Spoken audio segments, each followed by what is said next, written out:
So, more dead bodies than in Afghanistan. That's how the southern border is being described. Right now, we bring in Senator Joni Ernst, who was just down there and joins me. Senator Ernst, it's great to see you. Thanks, Larry. I know somebody else said it, but you also said it.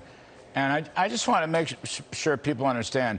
You yourself served in Iraq in 2003 and 2004. God bless you, ma'am, for that. But it's that bad down there. Is that what you're saying? Replace the Taliban with the cartel. They're basically the same type of organization and so forth and so on. Worst thing you've ever seen? Yes, it is. And we had a landowners' rights meeting. And what we heard from those landowners, and one in particular who did serve as a Marine at the end of Afghanistan, and he had felt the same way. And he said, I feel like I'm serving in a war zone again. He said, just replace the Taliban with the cartel and you have southern Texas. So he described a situation where they are finding bodies on their land. The Brooks County Sheriff also stated that they have found more than 120 bodies just in the course of the past year. It is crazy what we see going on, Larry, and it's all due to the Biden administration's policies when it comes to border and border crossings. You know, I'm reading through this Washington Times article by Steve Dinan that he interviewed you. It's a heck of a story, by the way. Folks should read this thing. But you've got over 200,000 coming across the border there in June, 207,000, still up about 10%, 1.7 million so far in FY 2020. Here's one that I picked up, though, Senator. 56 people were on the terrorist list who have been picked up. And that number is growing by leaps and bounds, and that's really something. Yes, it is. So we know that over 50 people that are on the terrorist watch list have been apprehended. We don't know how many have gotten over the border that maybe are on that watch list, but we weren't able to apprehend. They also stated that countries, representation coming across the border, over 151 countries. So we're not just talking about people coming from Mexico or Honduras. People are coming from all around the globe because they know this is the easy ticket into the United States. You pay the cartel anywhere from $8,000 to $70,000 per person, and you can get across the border. And they know that these policies are very receptive of people breaking the law. They will be given a notice to appear and sent on their merry way into the interior of the United States. It's bad policy. We need to stop it.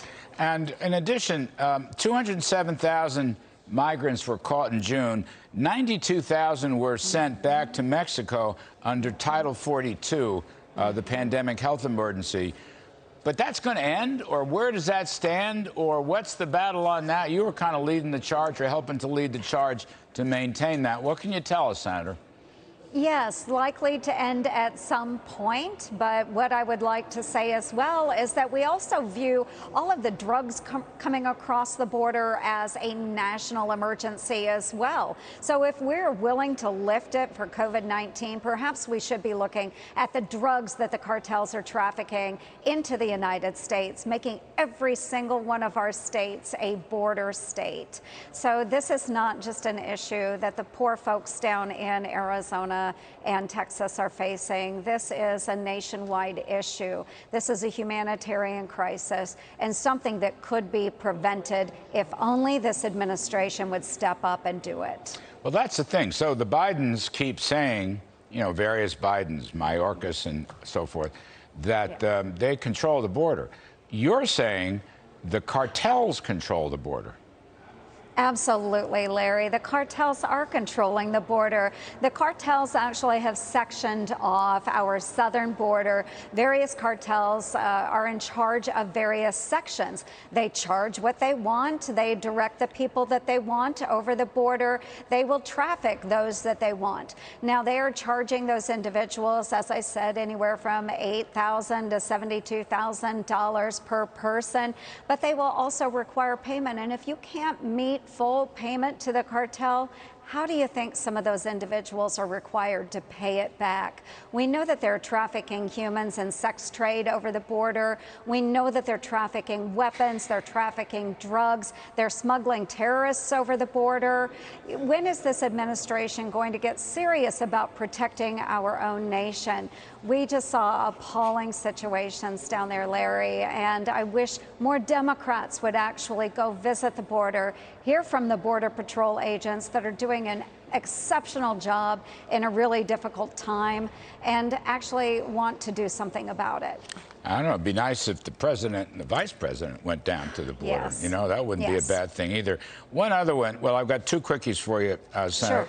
Sure. One of them is people are starting to come over the northern border, the Canadian border, in larger and larger numbers. That, according to your interview with the Washington Times.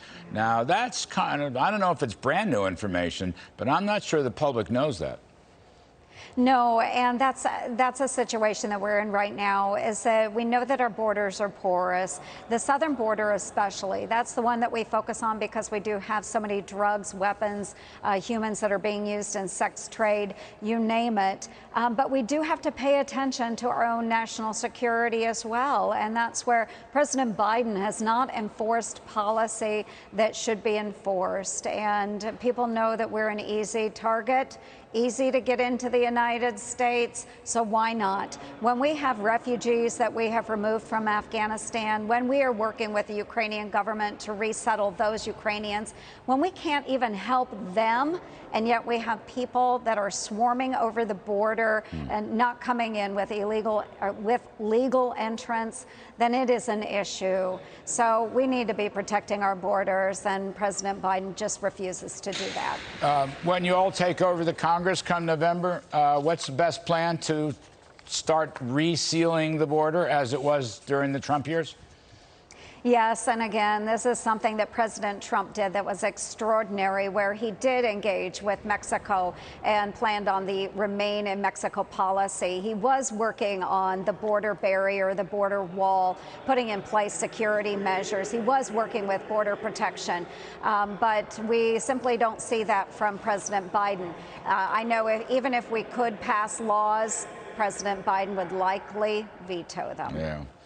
Well, Senator Joni Ernst, we thank you for your time. I hope you'll come back soon. Appreciate it. You bet.